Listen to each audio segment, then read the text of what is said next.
Can you tell us what led up to this point for the folks that may not have seen this story, may not have been keeping up with it?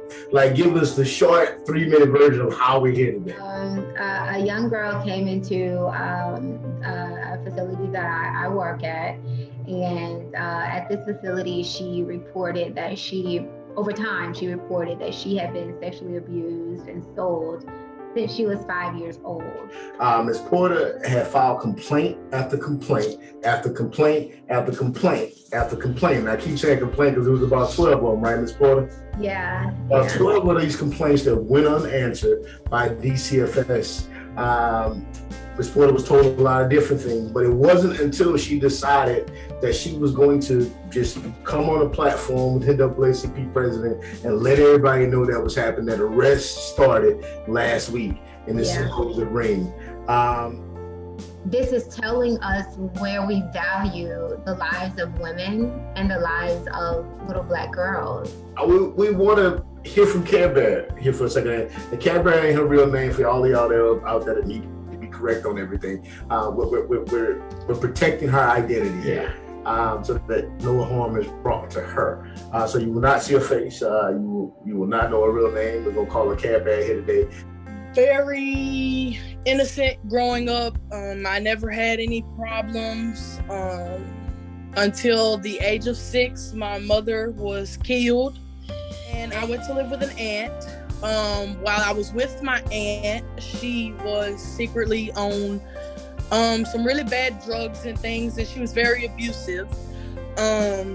So living with her was my first time ever self-harming, and I went to my first ever mental hospital, which was Brentwood.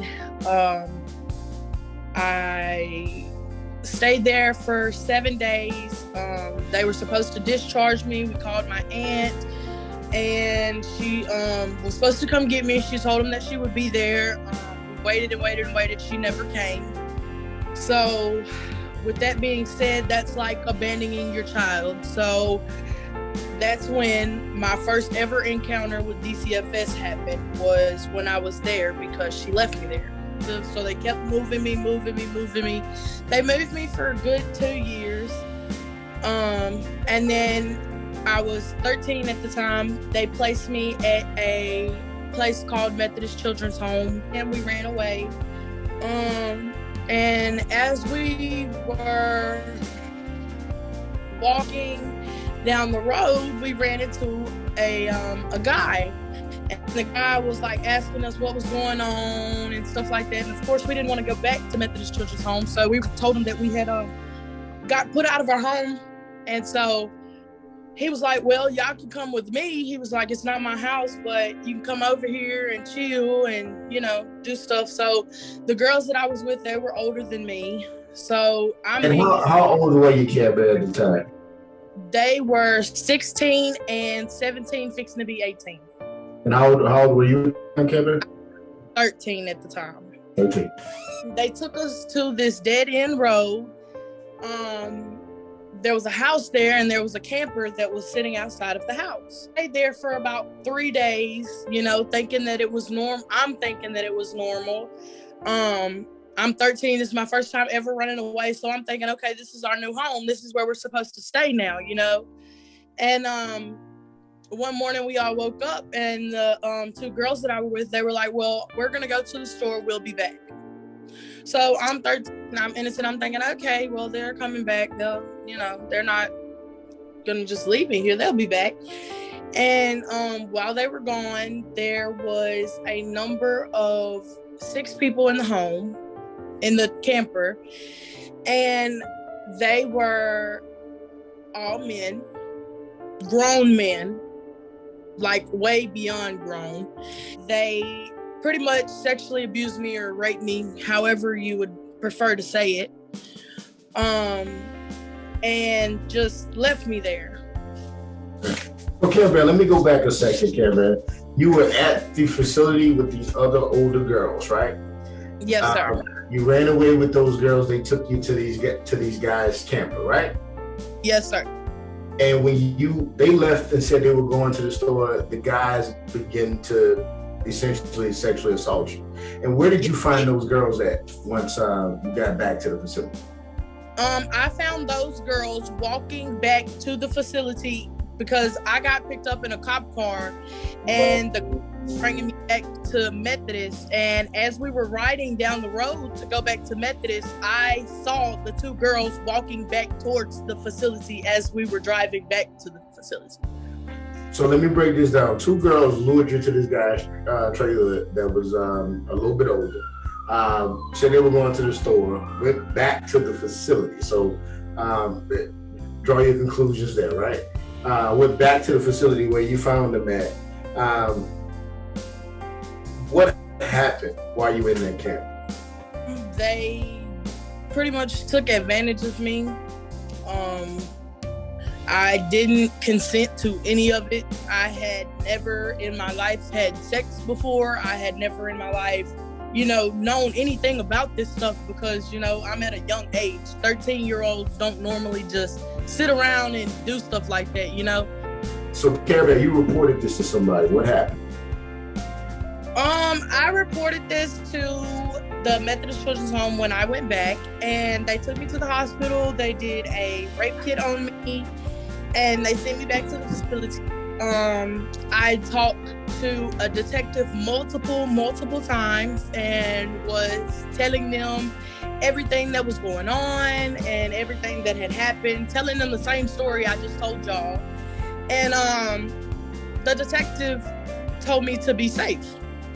I had left and I came back to Methodist for a second time, and while I was there, I thought all of it was over, but the same detective that was talking to me about it had came back to me, and they explained to me that I would have to go to court. Methodist had to drive me to the courthouse, and I went in a courtroom, and they showed me where he would be sitting, where I was gonna be. They told me that I didn't have to look at him if I didn't want to.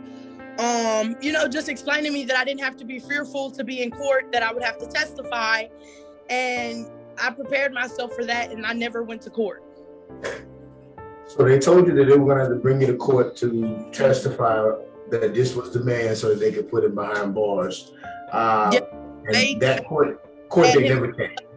I would have to sit in front of the court and testify against him, and that I would have to do that. And I never in my life went to court about it. My caseworker never really was just in on the situation or came and asked me any questions about what happened. The only people that were asking questions was Methodist and the detective. So you're telling me that your caseworker, DCFS, never came and asked you any questions, never interviewed you about this? No, sir. Bring up a great point. But Carabelle, speak to how many times you were moved around, how many different schools you were in, and talk about and tell us the time frame in which all of this happened, Carabelle. So from the age of 11 up until I aged out of DCFS, I moved around about 80 times within those years. I was placed in about 80 placements. Schools, I moved from school to school to school. I have been to literally so many schools. I couldn't tell you which grade I finished where, or I can't even name all the schools that I was enrolled in growing up. I did not finish school. Yet. I plan to finish school, but I have not finished yet due to, my depression and my anger and my mental illness from the things that have happened to me when I was younger. I couldn't function being in public, I'm sorry. Take your time and whatever you need. You can rest assured that Eugene and myself, Ms. Porter and others are standing right here behind you. But my life was really, really hard. It was really hard for me to function and, be happy and live in the world knowing, what I went through, and I now that I'm older, I know that it wasn't my fault, but all of those years I grew up thinking that everything that happened to me, that I put myself in that situation, and I felt like it was my fault. And so growing up, it was really, really hard to just live life. Like I didn't have a normal life after that. My life was just, and honestly, it made me not want to live it anymore, if I'm just being completely honest. Here today, I'm just here sharing my story, just trying to find justice for me and the rest of the kids who are going through what I had to go through.